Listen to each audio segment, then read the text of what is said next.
are called Uncle Mud, also known as Chris McClellan. Yeah. And so, where'd you get that?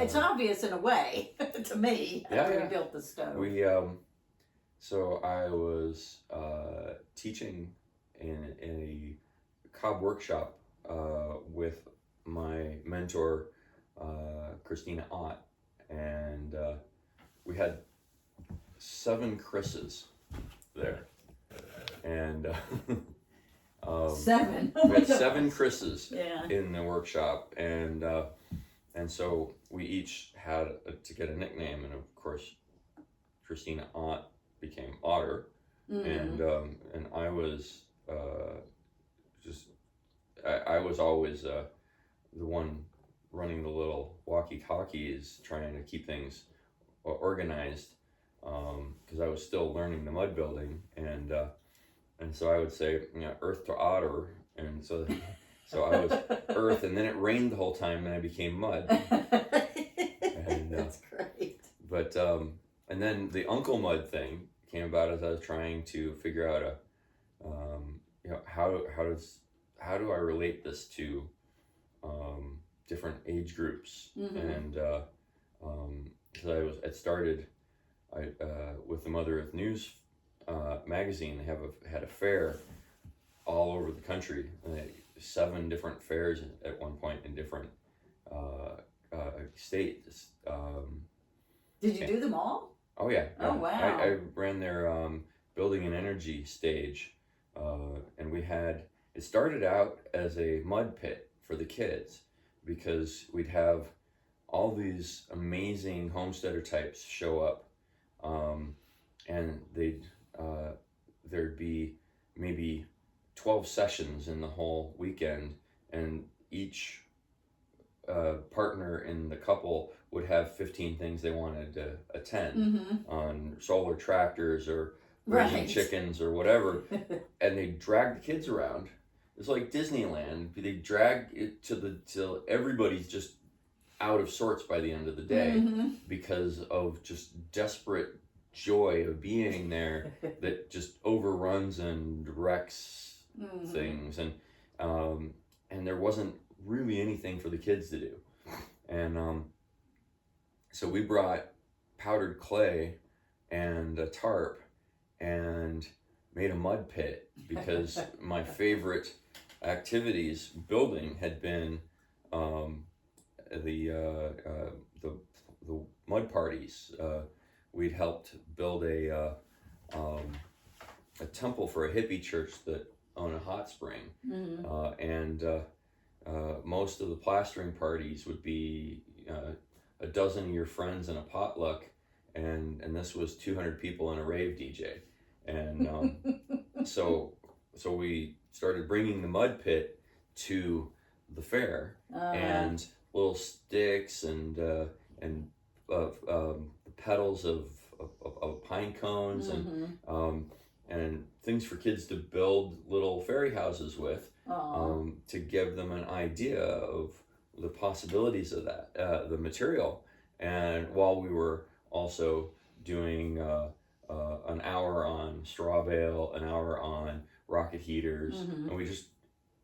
and so much of it was PowerPoint for other presenters, that I was like, Yours was, yeah, I know. So Right. we did the hands in, Yep. and just like, come and get muddy. Yeah. Really, you're gonna get muddy. And we had one fair where the church bus shows up with a bunch of teenagers who didn't want to be there, Yeah. and they're just but we got them in the mud pit, and they started throwing mud around and stomping and just having a great time. And Mom was looking at her white minivan and looking at these kids, Muddy kids. and finally she says, "I love you and I hate you." And what? How do you respond to that? So you need a hose.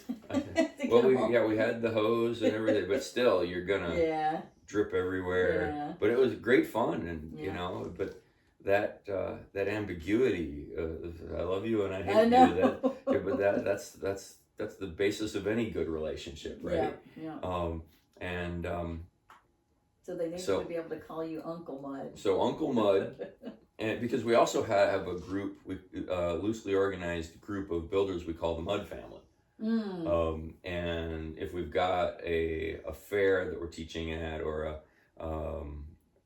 a job, we'll say, hey, Albany, Oregon, mid-August, and so we'll fly in a week early and meet somebody who's got a van out there and drive down the coast and visit all of our mud buddies and stop at the hot springs or whatever. Just like make it an adventure, and then people who normally wouldn't really have a chance to travel will just come on. And we had one conference we were going to where we were building an oven, but it was such a tight schedule that we had to mix the mud at my place before going across the country.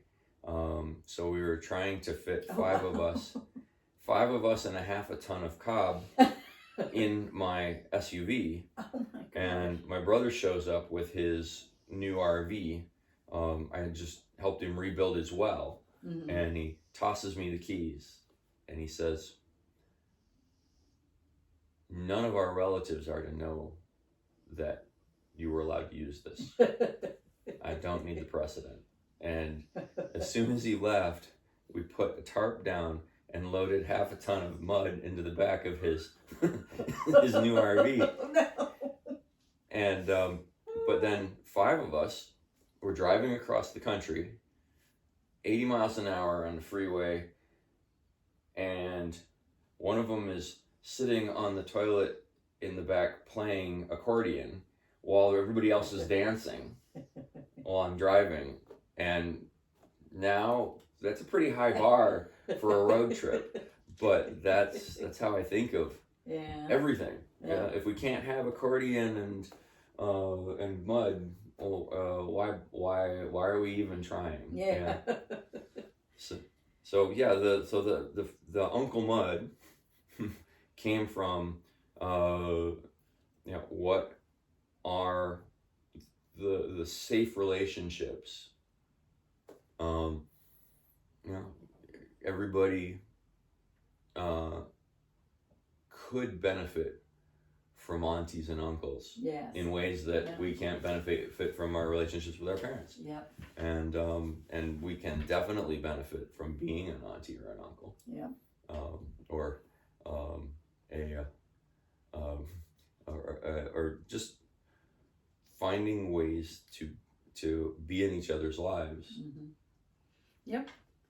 So I have to say that when we started this project back in February, yes, or so, actually before that is when, I think I saw the Permies.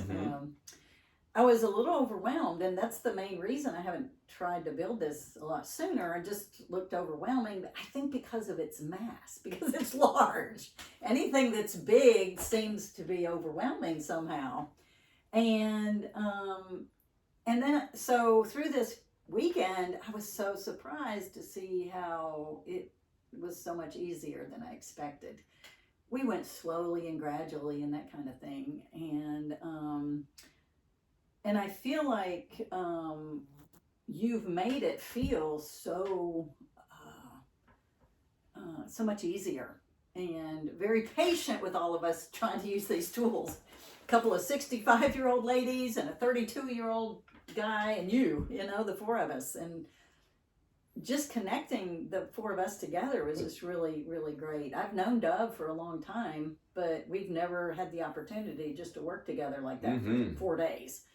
And so that was really good for us. But so I'm thinking that perfecting the heater, beautifying the heater, and learning about new applications appears to be some of the goals that you guys are kind of been moving along. Because I've watched this probably for, well, like I said, when I told you this weekend, the first time I saw you is the first time I ever saw Rocket Mass Heater at the Mother Earth Conference. The fair, yeah.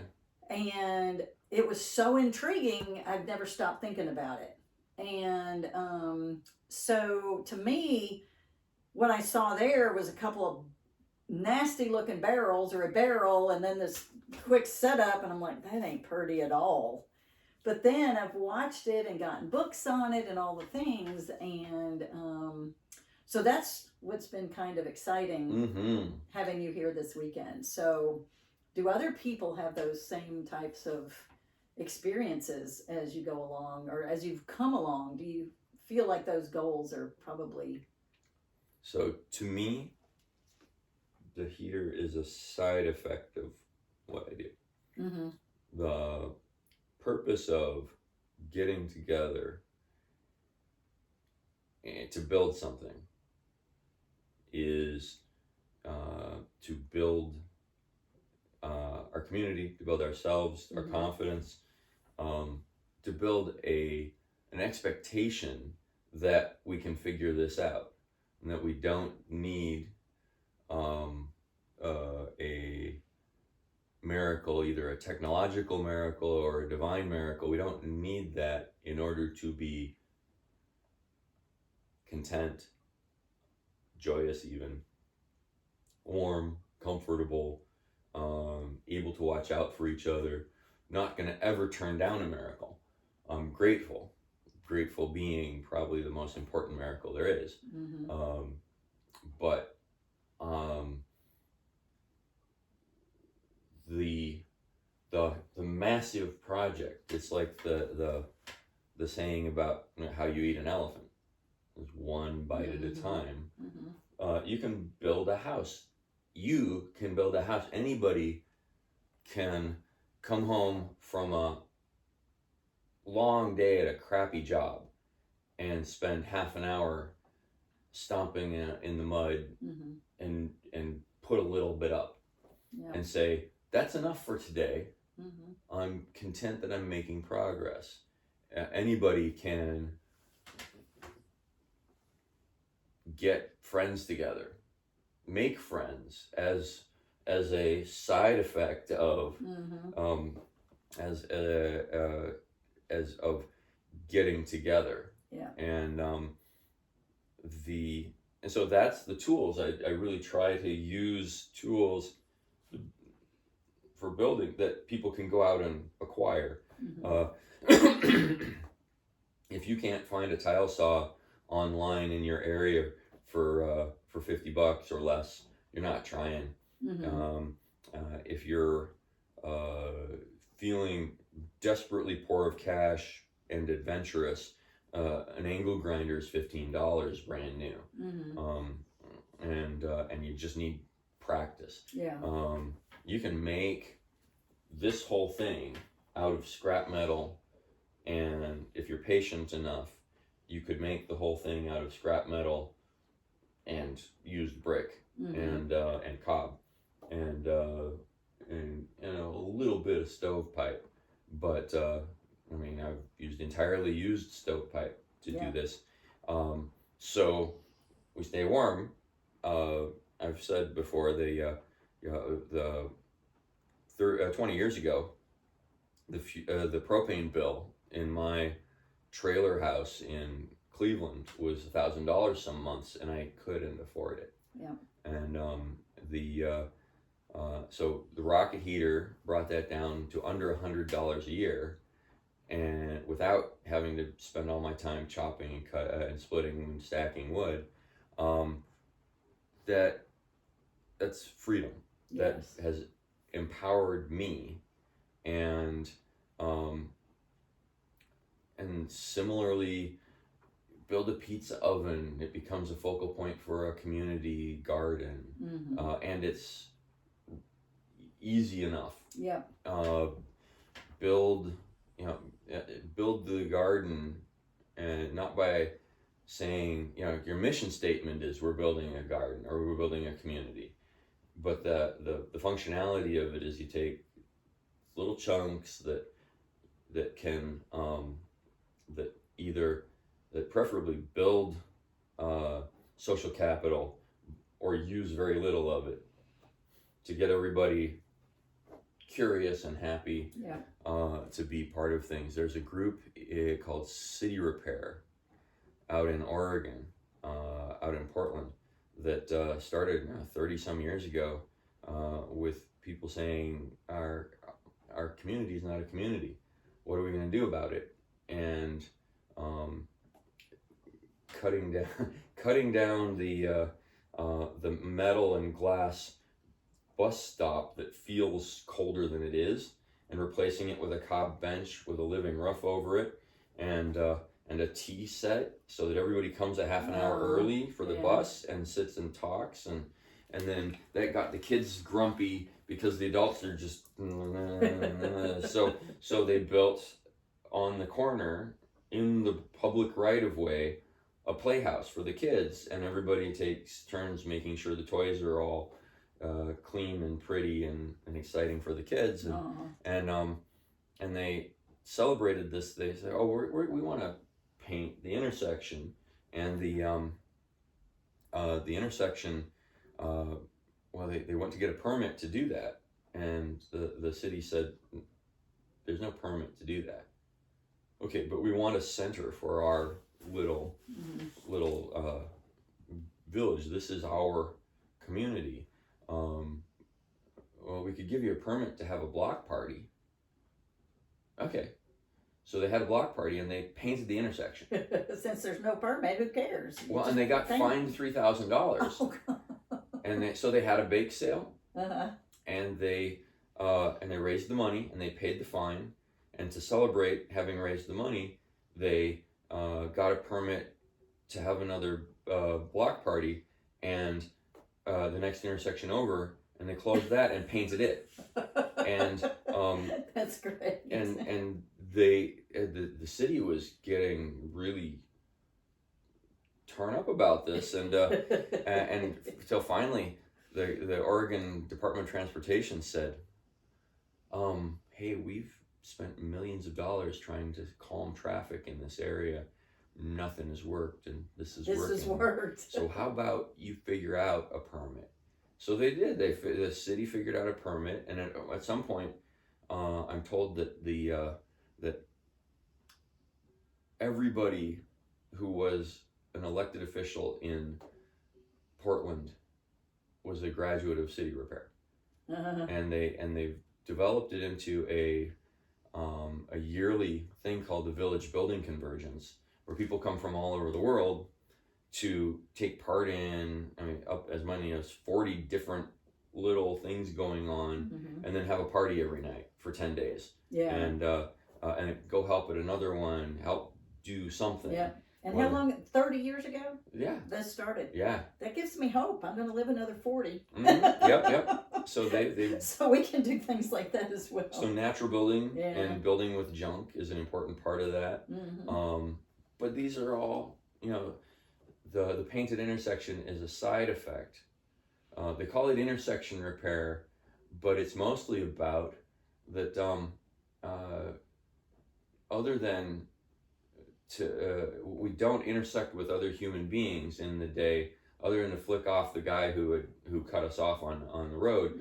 We very efficiently go from work to the gym to the kids' school to the grocery store to home without interacting with anybody in a meaningful way. So this City Repair group would do things like cut the bolts on the holding the park bench and move it, so instead of it being out of the way, you can't jog down this road without making eye contact with the person sitting in the bench. That's an intersection. And so they just keep doing these things to increase intersection, encouraging neighborhood compost cooperatives, and then encouraging them to dump their pile of compost in the road to slow down traffic.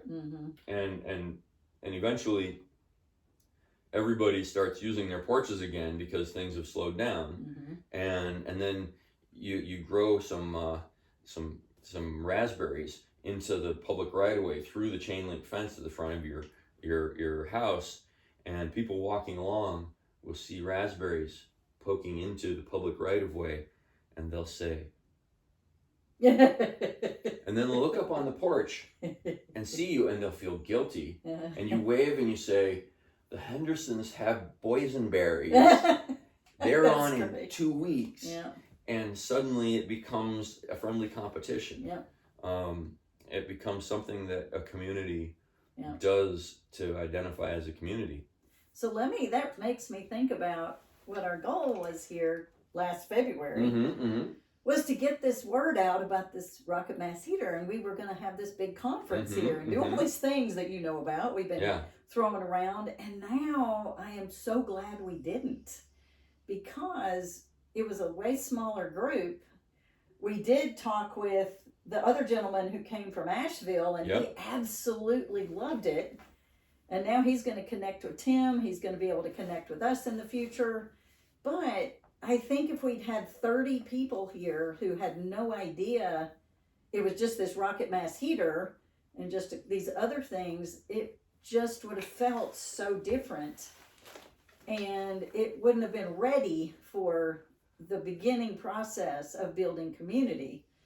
And, so I think this has worked out really, really well for me as a person in this community to understand all of this so much better so that we can work forward. I only spend $300 a year in propane, or maybe $400. That's it, to heat this little place. So I'm not saving huge dollars, but in the future, hopefully, my goal was to have it here as an example for people to look at, but then now I'm learning even more about just the community development and building together and getting to know people and the excitement of how all that felt this weekend. There's a certain, that excitement, that's the thing that encourages you, any of us, to be more daring, to say to somebody we've never met. So there's a community garden in downtown Cleveland, and the woman who started it and ran it is absolute genius. And she put these 4x4 prepared soil patches on raised beds right next to the sidewalk, a whole line of them. And the purpose of that was I got to see that in action. There's a woman walking down the street walking down the sidewalk in one of those skirts that's so tight that you're going like this. Okay, down here it's just like the pencil dress thing, and she's just going down the sidewalk, and she stops, and she's got nails out to here. Okay, and she's amazingly, immaculately dressed, but she stops, and she's, to us muddy folks, she says, "What are you doing?" And Elle says, "We're growing vegetables, and you should too." And the woman says, "Can you do that?" And Elle said,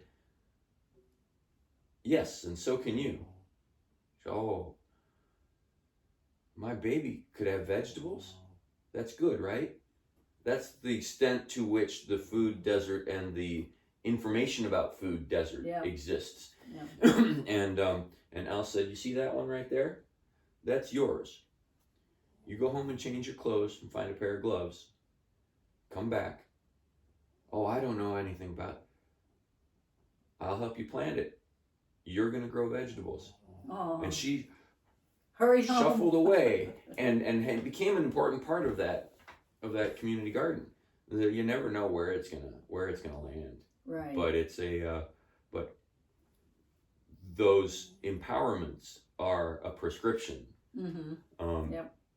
And you look at somebody who comes in and you can't, as the doctor, say you suffer from a general malaise and uselessness. You can't say that.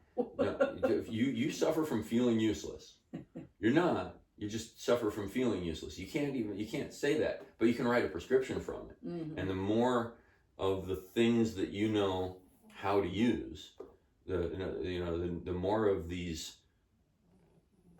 medicines of come on, we're gonna go gather chunks of broken concrete on Saturday to make a planter outside of here. Well, what? Just come on. Yeah. You need the fresh air, or whatever the thing is, the hook is that connects people, and sometimes the hook is right, and sometimes the hook is my grandma gardened with us, and I miss that. Yeah, there's all sorts of ways into people's hearts, but we actually have to go find them where they are. Yeah, I grew up not gardening at all. Mm-hmm. My mom tried one in the yard on a hill, and it was a mess. It was dry and clay, and nothing lived. And then when I got married at a very young age, at 18, but the whole family was going to pick peas. Yeah. And then they'd put them in these buckets, and then we'd sit on the porch, and we would shell peas. And I'd never done that. So there were a couple things I'd never done. One was I'd never eaten fresh peas, had no idea what peas tasted like. Fresh purple whole peas, and it was amazing. And then I'd never sat on a porch with a family and connected in that way. And it just hooked me at a very young age to garden. And I have peas in the fridge that I love to shell peas. So it's funny how those, connections and all it's just amazing what it does to sit there and just shell peas with people and laugh and cut up and, say stupid stuff. That laughter, that being together is the prescription. It is. There's a recent book, The Anxious Generation, that talks about how that has disappeared. Yep. That are being together in real time. Yep. Being together in real face-to-face, in real time, instead of responding later, has gradually, and this is a thing that has evolved with humankind, and was even with us before that happened, and yet it's going away, and we're suffering from it. Yes. And our ability, our set of tools that we know how to use, that are there at hand for dealing with the crises, the little tiny crises that happen all the time. Those tools are dull for a lot of us, and others of us don't even realize we have them, don't know how to use them, right? And that creates an utterly devastatingly simple set of the hammer, because every problem's a nail, because you don't have a Phillips screwdriver. Okay. When you start dealing with something like emotions and or need, or any of the human needs, that you need the whole toolbox and know how to use it. Right. And I teach, when I teach my patients, I try to teach prevention. Yeah. To not get sick. Yeah. And to live long, but to live healthy. Yeah. As they live long. And the number one thing is purpose and social connection. Those two things. And social connection's a really big deal to live long and be happy. And of course, exercise and diet are important, and that kind of thing. Movement is too. And that's, as you and I talked about, with my plans in the future, hopefully, that's all part of a whole person. Yeah. And the whole, it's just part of all of us. But, and I know you don't have a huge amount of time, so I wanted to make sure that you said that you had done this at least 100 times. You've built a rocket mass heater in some form. Yeah. And one thing I was curious about is, what's the smallest somebody can build? I know this is a tiny house, so this one's smaller, but I'm thinking you can build one even smaller, possibly. So I don't know. The limits of thermodynamics the ways in which, and fluid dynamics, the ways in which smoke moves or doesn't move and clogs itself, are the realities of it is that if you get smaller than about this, about 3 inches, if you get smaller than about 3 inches, it has a very hard time keeping itself going. Yeah. And I found, just for the sake of functionality, of ergonomics, I won't go any smaller than this. Than 6 inches. Yeah. I won't go any smaller than 6 inches. Yeah. And you may have noticed the feed box is bigger, and we keep half of it closed all the time, because having a bigger feed box means that you don't have to feed it as often. Yeah.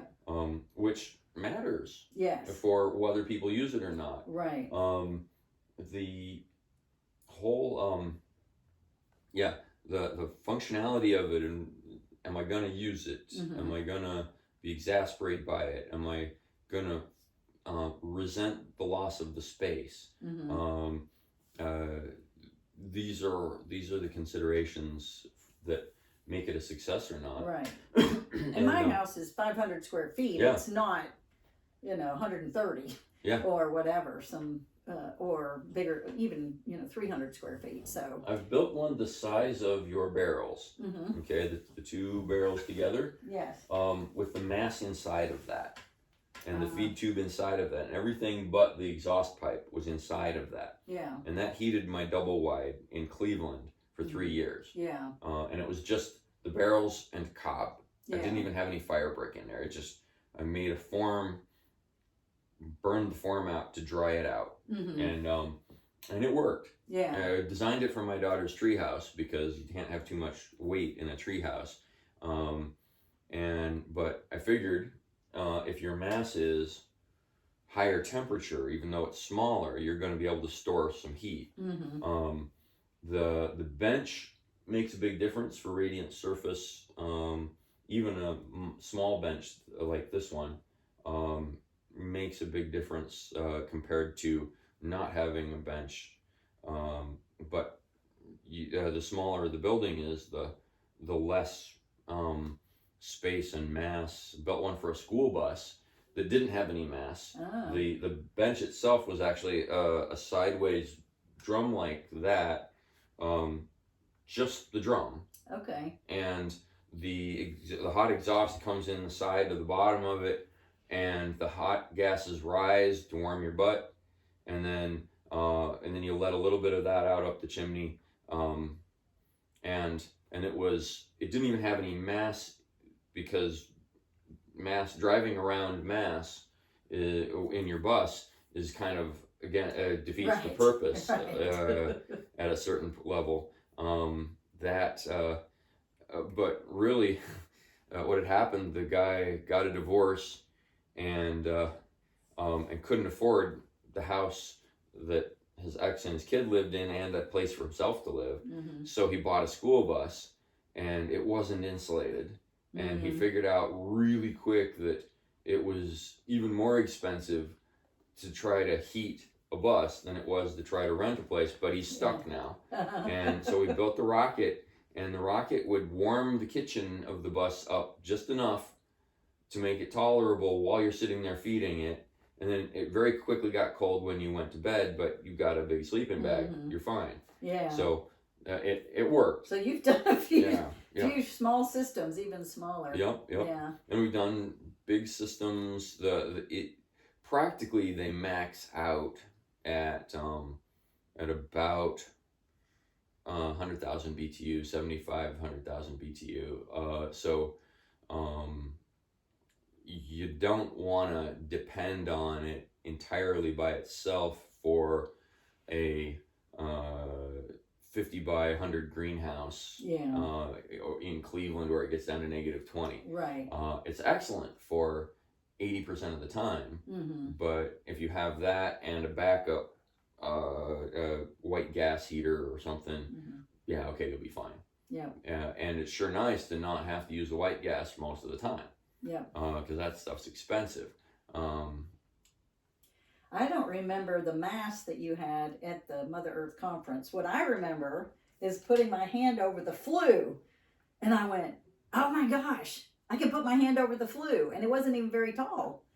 And how, you were talking about the efficiency of it, and I was just like amazed. And, I don't know what made our generation care as much about the environment, but we do.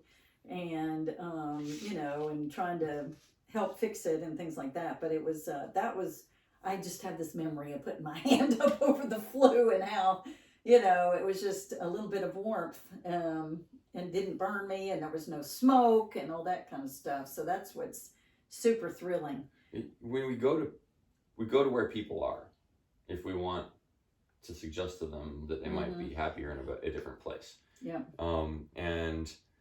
So to some people, hey, save the earth. Okay. Yeah. That works for some people.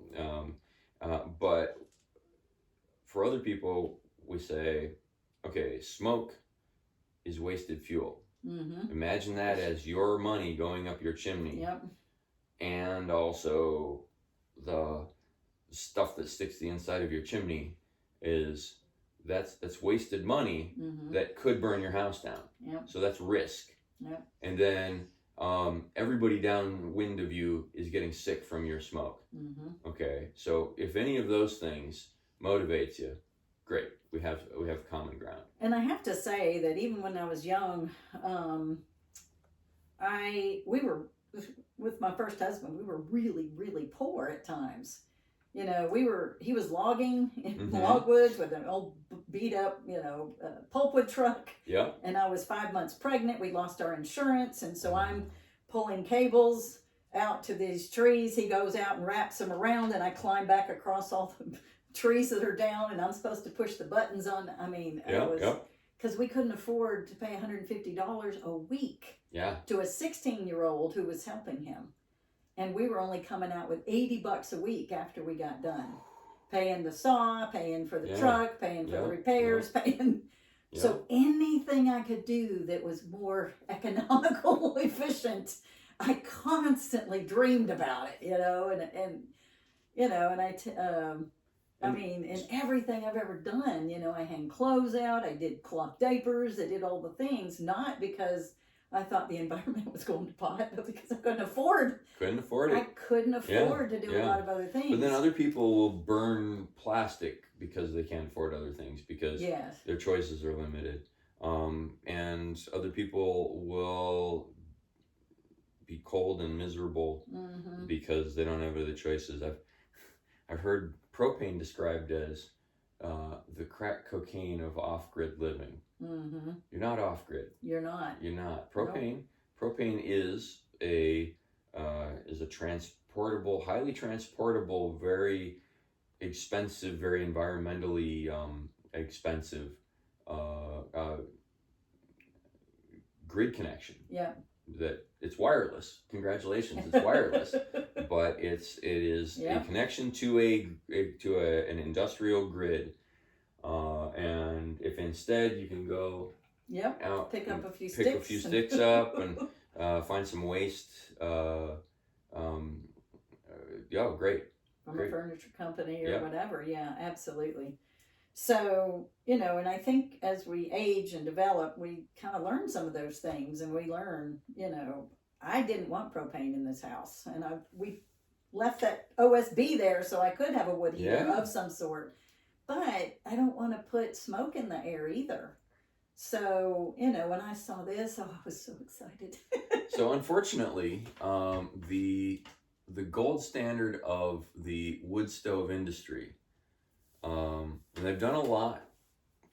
The EPA mandates have done a lot to clean up wood smoke in the last 50 years. Mm-hmm. But the gold standard has been and remains, not is it efficient, not is it clean, but can I get 8 hours of sleep? Mm-hmm. And I respect that.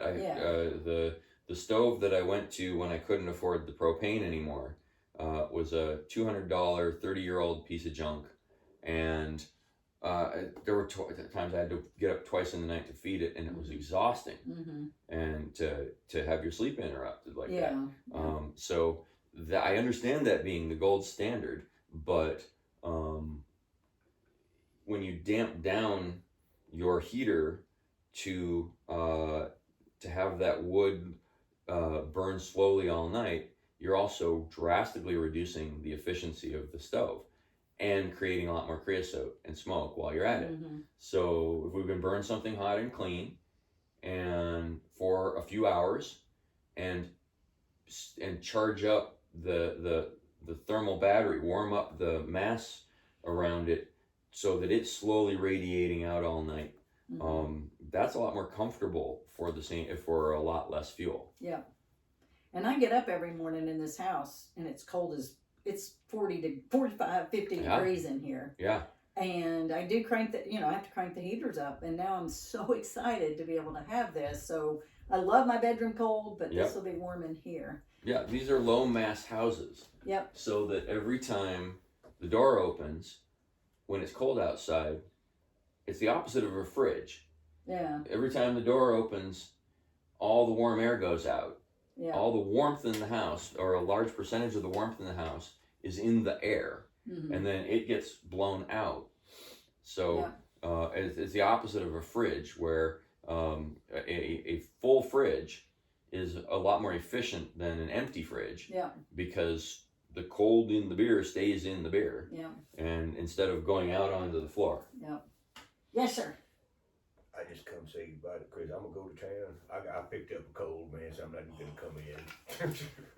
So it's been a hoot, man. It's good. It's so great. Yeah. And you've got my number if you have any questions or anything, or I would really love to see pictures.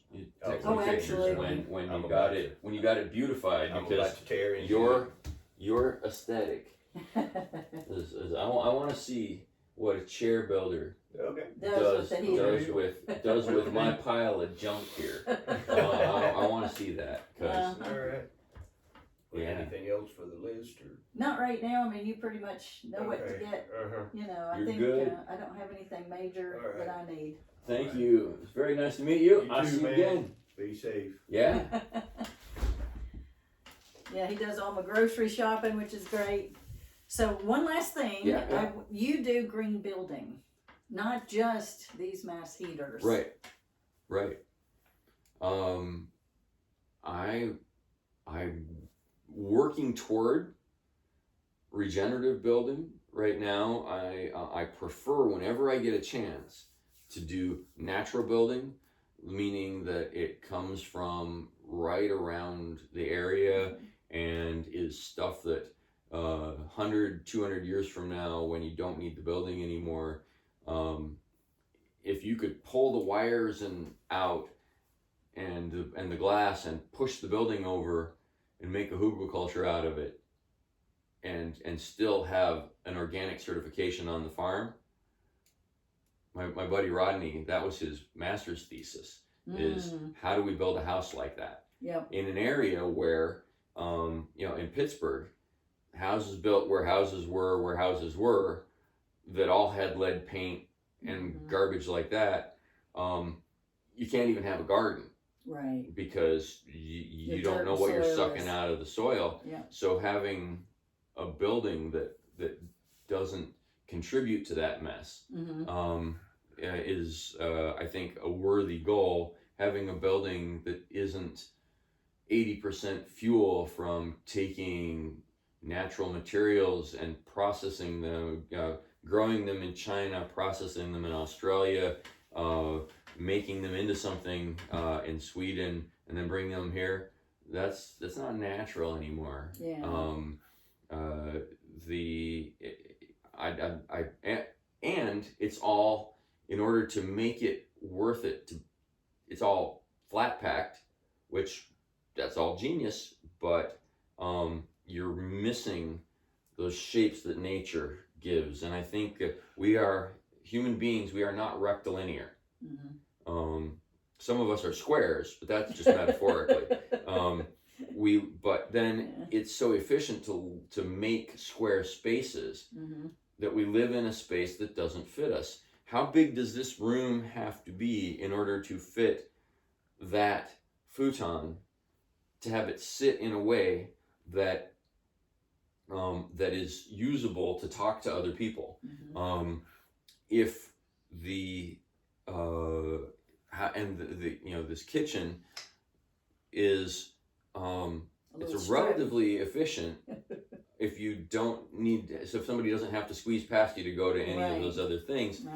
But a kitchen that's this big, you could reach everything. That's even more efficient, and it's comfortable. And if you have it over toward this end where people can sit and talk in this space, but you have rounded spaces, the spaces that fit the ergonomics of being a human creature, and then give you flow, space, and eddies where you can sit and talk, instead of like right now, we had to bring these chairs out into the flow space in order to talk. And if there was anybody else in this space, it would no longer be an eddy for us to talk. It would be somebody walking through here, because there is no other way. So I really love building buildings that have organic shapes made with local materials that have their own artistry from nature. And maybe as bonus points, the most of the cost is labor, and so you and your friends can do that instead of watching TV, instead of whipping out the credit card and then paying for it for the next 30 years. The word mortgage is an old French word for death pledge. Oh wow! I mean, we're gonna spend, yeah. you and your descendants owe this money for the right to be here and fix this thing. But otherwise you rent, which is even more devastating sometimes. So building with local natural materials, and garbage is the only growing natural resource. Let's be clear about that. So I love building with, oh look, there's a piece of junk that fits what I was imagining. Let's incorporate that into there. Scrap metal. We don't have to go dig more minerals out of a pristine wilderness. We can reuse this. Green building, we have to be careful, because it tends to be the thing we use to describe the expenses we put ourselves to assuage guilt for for having too big of a house. So we spend more money to make a complicated machine that brings air in and sends air out and keeps the heat in. We just make more and more complicated machines to answer problems that could have been answered with just having a smaller house. And being willing to have cold feet when you get up in the morning. Which I do. Yeah, and then a little sheepskin somewhere. I just wear my little slippers. You wear your slippers, yeah. Well, last but not least, I appreciate everything you've done this weekend, and I'm really looking forward to future projects. And you're so patient, and I'm forever grateful for this weekend. I'm just so forever grateful. Thank you. There are so many things that you can accomplish that I can't. There are so many opportunities that are yours. And are the opportunities of the people that you say, hey, come here, let's go do this. And then the people that they touch. And that's what this is about, is where can it go down the line. And sometimes my favorite use of social media is actually to watch and see, hey, look what they're doing. And then look over at the dent in my wall, where they learned that they didn't know how to make a flat spot, but that dent reminds me of my friend, Yeah. and has a value that a flat spot doesn't have. Absolutely. And Yep. and it's a heart space. It's immense fun, and the you know, and the patience is a happy side effect, because I have to live with me Yeah. 24/7, and a patient person is so much easier for me to live with. I don't know if Yes. I'm easier for anybody else to live with, Yeah. but I know that I'm easier for me to live with, Yeah. by just having everything be gently amusing, even the stuff that takes time to fix, especially the stuff that takes time to fix, because Yeah. we want to be willing to interact with it again, to go back and find some sort of reward in the things we got to go back and fix. Yeah. And say, no, come on, we'll do this. Yeah. No, come on, let's do it again. It'll be fun. Yeah. And you're not lying. Right. We're cultivating a sense of pleasure in making it right, Yep. and being together while we learn to make it right. And I was really enjoying, every time I do something like this, somebody teaches me a new use for a tool that I've been using wrong and doing just fine with for 20 years. Thank you very much. And then I'm like, oh wow, I could have got a lot more done, or I could have wrecked a lot fewer things if I had known that that's, look at that, I learned something today. Yeah. And being able to enjoy it in full view of the people that I've come to teach, Mm-hmm. it really helps to not look hypocritical or lost, while you're figuring something out because it didn't turn out like you expected. Yeah. It just makes it more fun. It does. And we've been building AgroShare MD now for, 7, 8, 9 years. I don't even know how much I've spent, but I've enjoyed the we've screwed it up so many times. Yes. It's gone under twice or 3 times. We've done so many different things, but it's been a learning process, and it's just fun. It's actually fun to keep going, and now to see what it looks like, I'm like, oh my gosh, it's so pretty. And I've had other people, this teamwork of people helping with it. You've created a community Yep. of people who you look for any good excuse to be with, those people. Yep. And to be with yourself when you're doing it. Yep. You like yourself better when you're doing it than when you're doing the taxes or whatever, right? Yep, absolutely. And so, yep. we have to have a board meeting. All right, I'm gonna make that dish I like to make.